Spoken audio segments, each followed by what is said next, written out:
And with that, let's go and shift gears and bring back our national basketball editor, Jason Hickman, for a segment we like to call 3 in the Key.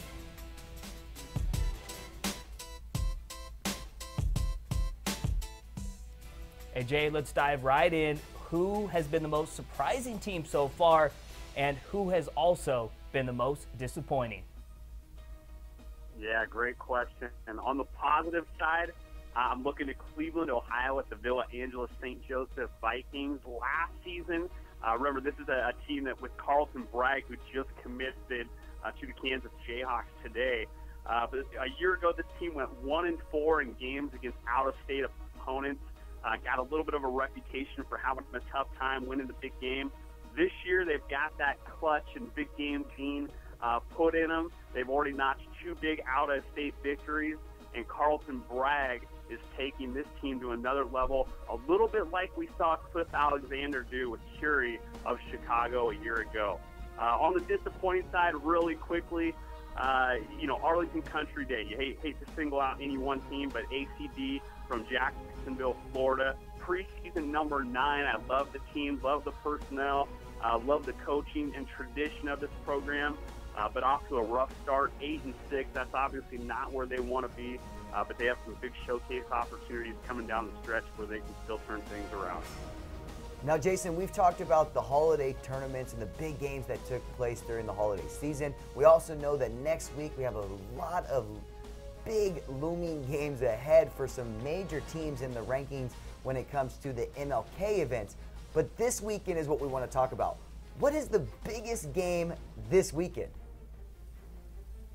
Yeah, these showcase and tournament promoters from all over the country, they load up every single weekend during the high school basketball calendar. This one, no different. Got to point to Travis Haddock, who puts together the Penny Hardaway Hoop Fest each year in Memphis, and he's got an absolute slobber knocker on hand this weekend as the #1 Oak Hill Academy Warriors will take on local power Hamilton High School, featuring KJ and Dedrick Lawson. They come in undefeated, a couple of impressive victories over local rivals White Station and Ridgeway, but we haven't seen them really tested outside of the Memphis area, and certainly Oak Hill Academy will give them all they want on their home turf. And Jay, we talked about some of the best teams and some of the best matchups, but let's talk about individuals real quick. There's been a lot of PTP so far this year, but kind of who do you have on your short list for front runners for National Player of the Year so far? Yeah, 3 primary guys, maybe 2 secondary. You start at the top of the list with Ben Simmons from Montverde Academy. He's going to be very tough to beat. Just an absolute gifted basketball player and our National Junior of the Year last year.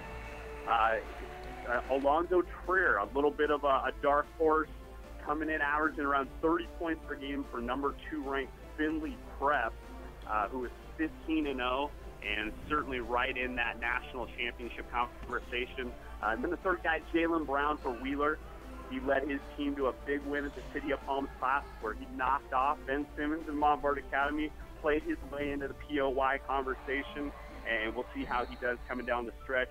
The other 2 guys you can't count out, Malik Newman from Callaway High School in Jackson, Mississippi, and Ivan Rabb, the stud power forward at Bishop O'Dowd in Oakland, California. He's going to have some big games against the likes of #1 Oak Hill Academy, and he's going to certainly have his opportunity to play his way back into that conversation.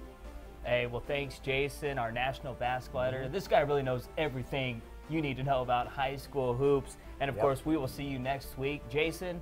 And, man, I'm so just juiced with how this season has gone so far in high school hoops. It's a great season. We've been seeing over the years with players that have now moved on to the college ranks and even NBA ranks, and seeing how good they do. Look at that Kentucky squad. I mean, it's all freshmen basically, and they might run the table. You're going to see guys like Ben Simmons that he just spoke about that are going to make a big impact next year.